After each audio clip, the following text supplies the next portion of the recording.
ഞാൻ ഒന്നുമില്ലായ്മയിൽ വന്നതാണ്. ഉം, ഭയങ്കര ഫിനാൻഷ്യലി സൗണ്ടഡ് ആയിട്ടുള്ള ഫാമിലിയോ ഒന്നും അല്ല ഉം, എൻ്റെത്.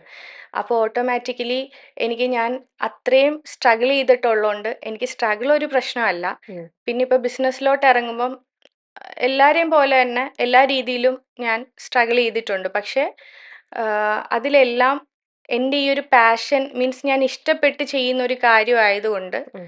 എനിക്കതിലൊരു തുടങ്ങി വെച്ച ഒരു ഇത് ബാക്കിലോട്ട് ഓക്കെ, പോയില്ല, ചിന്തിച്ചിട്ടില്ല. ചിന്തിച്ചതേ ഇല്ല, വെച്ച കാല് മുന്നോട്ട് തന്നെ. മുന്നോട്ട് അതെ. അങ്ങനെ തന്നെ തോന്നി. ഉം. പിന്നെ ബാക്കി പ്രശ്നങ്ങളെല്ലാം അങ്ങനെ അങ്ങ് ലൈറ്റ് ആയിട്ട് എടുത്തു, അതിനെ അതെ, ചിരിച്ചുകൊണ്ട് നമ്മൾ ഫേസ് ചെയ്തു. ഫേസ് ചെയ്തു. ഫ്രണ്ട്സ് ഒക്കെ ഉണ്ടോ ഒരുപാട് ഷനാനയ്ക്ക്?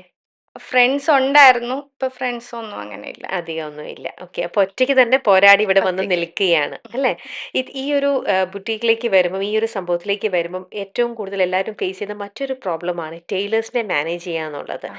കാരണം മിക്കവരുടെ ഇടയിലും ഉം. ആം, ഹിന്ദി ബംഗാളികളും എല്ലാം ഹിന്ദി ആൾക്കാരൊക്കെ തന്നെയായിരിക്കും.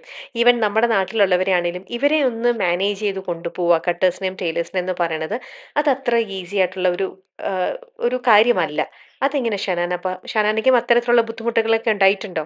ബുദ്ധിമുട്ടുകൾ ഉണ്ടായിട്ടുണ്ട്. ഉം. പക്ഷേ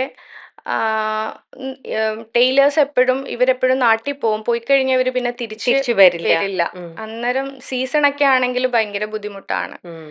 പിന്നെ